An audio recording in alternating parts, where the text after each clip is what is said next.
Pada zaman dahulu di negeri antar berantah, hiduplah sepasang suami istri yang sangat miskin karena disumpahi oleh Bantara Indra dan sangat dibenci orang. Setiap kali mereka mengemis di pasar dan di kampung, mereka dipukuli dan diusir hingga ke hutan. Oleh karena itu, tinggallah sepasang suami istri itu di hutan dan memakan batang kayu dan buah-buahan. Setelah beberapa lama, sang istri si miskin hamil selama 3 bulan.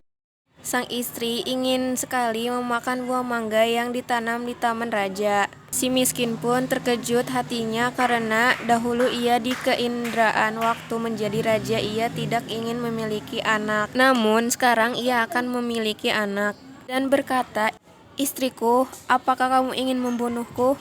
Apakah kamu tidak tahu tentang masa lalu kita? Jangan meminta sesuatu, kita tidak bisa mengambil buah mangga yang ada di taman raja." Setelah istrinya mendengar perkataan suaminya itu, ia makin menangis. Lalu suaminya berkata, "Diamlah istriku, janganlah nangis. Aku akan mencarikan buah mangga itu dan memberikannya padamu." Istrinya pun berhenti menangis. Lalu si miskin pergi ke pasar mencari sebuah mangga. Setelah sampai di pedagang buah mangga, ia ragu untuk meminta buah mangga karena ia takut orang akan memukulnya. Pedagang buah mangga pun bertanya, "Hai miskin, apa yang kamu inginkan? Jika Tuan mempunyai belas kasih, berilah saya sebiji buah mangga yang sudah busuk, Tuan." Orang yang berada di pasar pun menjadi iba karena mendengar perkataan-perkataan si miskin itu. Lalu orang yang berada di pasar tersebut memberikan si miskin buah mangga, makanan, dan bahkan pakaian, serta buah-buahan lainnya. Si miskin pun heran karena biasanya ia diusir hingga dilempari kayu dan batu. Setelah ia berpikir seperti itu di dalam hatinya, ia pun pergi ke hutan untuk menemui istrinya. "Istriku, ini buah mangga, makanan, pakaian, dan beberapa buah-buahan." Kemudian istrinya menginjak-injak apa yang diperoleh si miskin tersebut sambil menceritakan apa saja yang terjadi. Istrinya pun menangis dan tidak mau makan jika bukan mangga yang ditanam di taman raja dan berkata, "Biarkan saja aku mati." Si miskin pun sangat terpukul melihat perbuatan istrinya. Kemudian ia pergi menghadap Maharaja Indradewa yang saat itu sedang mengadakan pertemuan raja. Lalu ia masuk ke dalam dan Baginda Raja pun berkata, "Hai miskin, apa yang kamu inginkan?" Si miskin pun menjawab sambil bersujud, "Tuanku, ampunilah hamba. Hamba datang ke sini ingin meminta buah mangga yang sudah jatuh ke tanah, Tuanku. Apa yang kau ingin lakukan dengan buah mangga itu?" "Untuk dimakan, Tuanku."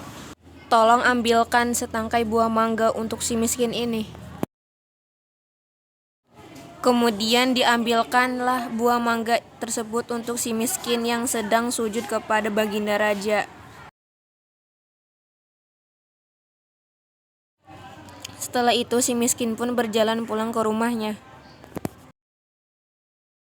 Setelah dilihat sang istri akan si miskin datang membawa setangkai buah mangga, ia pun tertawa senang sambil memakan buah mangga tersebut.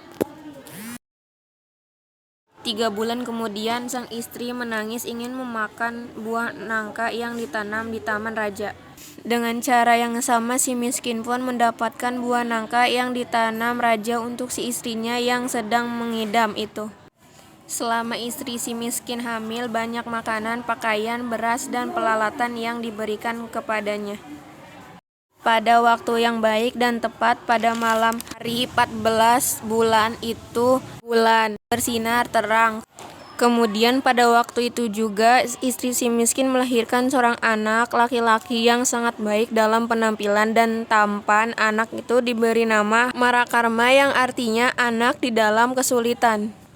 Dengan takdir Allah Subhanahu wa Ta'ala melimpahkan kepada hambanya, si miskin pun menggali tanah untuk membuat tempat tinggal untuk keluarganya. Ketika ia menggali tanah untuk menancapkan tiang, ia menemukan telaju besar yang berisi emas. Istrinya pun datang untuk melihat dan berkata, "Emas ini tidak akan habis sampai anak cucu kita, suamiku." Ia pun menjadi kaya dan membeli barang-barang kebutuhannya seperti kendi, utar-utar, pelana, kuda, keris, dan sebagainya. Setelah kembali dari membeli barang-barang tersebut, ia mandi dengan jeruk nipis, meningah anaknya dan berseru, "Jika engkau bersungguh-sungguh anak dewa yang ingin menerangkan wajah ayahanda ini, biarkan negeri ini di hutan ini menjadi negeri yang lengkap dengan kota, parit, dan istana serta menteri rakyat." Dan semua rakyat-rakyat kabullah permintaan itu, dan si miskin menjadi raja dan berganti nama menjadi Maharaja Indra Angkasa, dan istrinya berganti nama menjadi Ratna Dewi, dan negeri itu dinamakan Puspasari.